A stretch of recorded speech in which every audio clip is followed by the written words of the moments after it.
Dr. Ahmed is not just a doctor who made a journey from gastroenterology to gastronomy, and a wonderful journey, but she is also a mother, wife, author, a celebrated chef, and above all, you are a South Asian woman of color who's given us hope that, if we wanted to follow our dreams, it's very much possible. And she is the BBC 2017 MasterChef winner. So, ladies and gentlemen, two thumbs up are as good as claps. So, if we can have a big two thumbs up or claps for Dr. Saliha Mahmood Ahmed. Thank you. Well, that's very, very kind of you for that very generous introduction. I'm very, very excited. I think the TiffinWalli project is absolutely amazing. It's something which speaks to me as a South Asian cook, as a woman of South Asian origin who's seen generations of women who cook. And I think, as soon as I heard about this, I knew that I wanted to get behind your project and support you because actually, really, it's Asian women who are doing so much for food culture, men as well, of course, but Asian women have always been in the background, and it is now our turn to completely shine, come to the spotlight, and come forward. So I suppose I thought that I would start this whole little talk that I'm giving today by talking a bit about my journey and some of the barriers that I faced and some of the learning that I've had from those barriers. So I started off as a doctor. I was on maternity leave when I had my first child, and I was cooking all the time. That was my main outlet. So my husband said, I really think you should go on MasterChef. You watch the show all the time. You love it so much. Go for it. And I sort of said, no, I don't really think that that's for me. And how am I going to do it with a child? And I was quite reluctant, but he said, I really think you should. So he filled out my form for me on my behalf with answers that he thought were appropriate. And a couple of months later, I got a telephone call from someone at MasterChef. And I was so confused. And thankfully, my husband was next to me and not at work. Otherwise, I would have put the phone down. And that basically started my journey. I went with a lot of trepidation onto the first show, thinking that I would go out in the first round. And I have to tell you that I think one of the things that really helped me was sticking to the food that I knew best. Now, yes, I have read a lot about French cuisine. I've even, cooked from the Cordon Bleu cookbooks. I actually have the skills to be able to cook classic French cookery. But I felt at that moment in time that the best way that I could represent myself was by cooking food that was authentic to my South Asian heritage. And that is actually why I won the competition, is because I stuck to the food that I knew best. I celebrated cuisine, I celebrated people, I celebrated stories, and each round for me was something about my background. So, for example, I cooked a dish for a bunch of critics, which was rose-scented chicken. And this was basically a recipe that had been passed down the generations to me, which is a rose-flavored kebab that I had known and eaten in childhood, which had roots in sort of Farsi cuisine and the Farsi people. And, this is the way that I basically used different poetic elements and different sort of traditions and parts of our culture which are beautiful to inspire the cuisine that I made. But yes, I won the competition because of that, but it wasn't necessarily something that was appreciated by all. So I also faced significant backlash because I think there was this perception that Saliha can only cook a curry. And I think it was really important for me because I realized at that moment in time that although we have come so far in introducing South Asian food to a wider British audience, actually, a lot of people still think of South Asian food as being as simple as a curry without realizing that there are so many different layers, so many blends of spices. And a curry, like we have just heard, is not one thing. There are thousands of different processes involved, different cookery techniques. It's a highly sophisticated cuisine, perhaps in some ways more sophisticated than some European cuisines that we see, in my opinion, and that's my humble opinion, because the cooking techniques require a lot of care and a lot of exact precision. Yet we also concurrently work by the method of andaza, which is feel, and that's a very intuitive and spiritual way of cooking, which we have to engage. So, cooking really good South Asian food is an art form. It is not something that should be considered or taken lightly. So I faced a lot of criticism from the wider public, and part of this criticism started blending into sort of these racist vibes as well, which was extremely saddening at the time. But actually, I think really highlighted for me the importance of being a champion for South Asian cuisine. And as a woman of color, as you said, as a woman who has put her South Asian heritage in front of everything else, I think I realized that actually I'm not going to shy away from this. I am going to celebrate and do things that I want to do. So I have never ever stopped doing anything which associates me with my South Asian roots, whether that be charity projects or being involved in TiffinWalli, or hosting supper clubs which have South Asian themes to them, or indeed my cookbook, which I wrote against the sort of popular demand for me to produce something that would be more generic, perhaps, in the realms of the fact that I'm a mother and I cook quick and easy meals for dinner. No, I really, really wanted to celebrate my South Asian heritage. And actually, I think encouraging people to do that is really important. I reflect back in some of the experiences that I've had from my childhood that have shaped me, some of the cooks that have shaped me, and they have been incredible people, incredible women. My grandmother lived in Bradford, in Yorkshire. She cooked a fresh meal every single night for her family.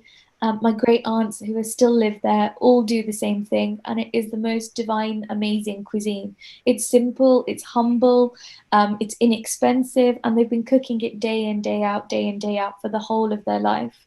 And there is something magical about the way they cook. The flavor that their hands impart to the cuisine is just something that's completely unparalleled. They used to hold, when more of my grandmother's sisters were alive, they used to be entrepreneurial, actually. They were women who didn't have that many means. My grandmother, for example, was widowed at a very young age, in her 30s, had two children to look after, yet she basically worked out a way that she could monetize her business back in the day. And her sisters and her would sit down and they would create a samosa factory. So one of them would be creating the dough, the other one would be creating the filling, another two would be sitting together at the table and they would be making them and packaging them. And then they had an extensive network that they created of people around them that would purchase them at certain price points. And it was actually highly entrepreneurial in its spirit. At the time, I don't think I took much notice of it. This was just me playing in the lounge and four women sitting there, nattering away, having cups of tea and making samosas. But it's those sorts of experiences which I think over time have really matured. And I realize now that those were the very beginnings for me of understanding what it meant to be a South Asian woman who cooks, and how important and valuable that cooking was, and how much of a sense of community that created. So I think I really hold on to those experiences, and I will always take them forward with me.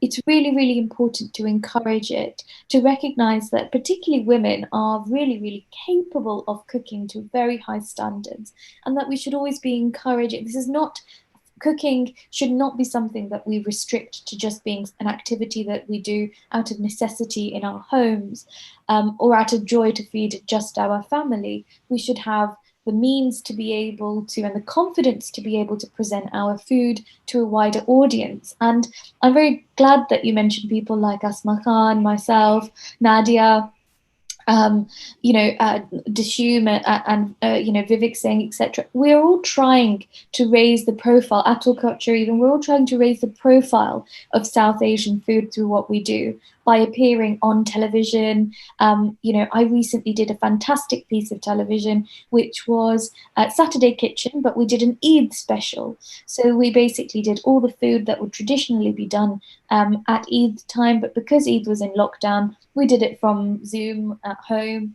And we taught basically, my dish that was taught to the wider audience was a sweet potato chaat. And chaat, as you know, is a quintessential street food that we have all sort of grown up on, but it was my sort of take on it.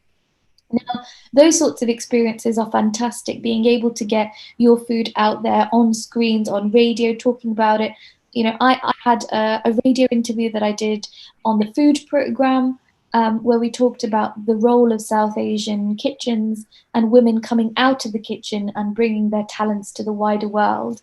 We really need to encourage the next generation of women to do the same, to get out of their kitchen, out of thinking that cooking is something that they just do out of necessity in their home, and really engage with projects like TiffinWalli, understand the food that made you, the food that shaped you, and push yourself forward into that arena, because there is a lot of people who are inspired by the food that you're cooking, and you will be shocked at how appreciative they are of everything that you're doing and the path that you're paving for them.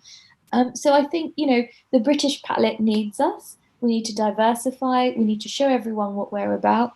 And all power to South Asian women and men, and cooking food of South Asian heritage, and taking the bastion forward, and making our older generations who laid the foundations for us really proud.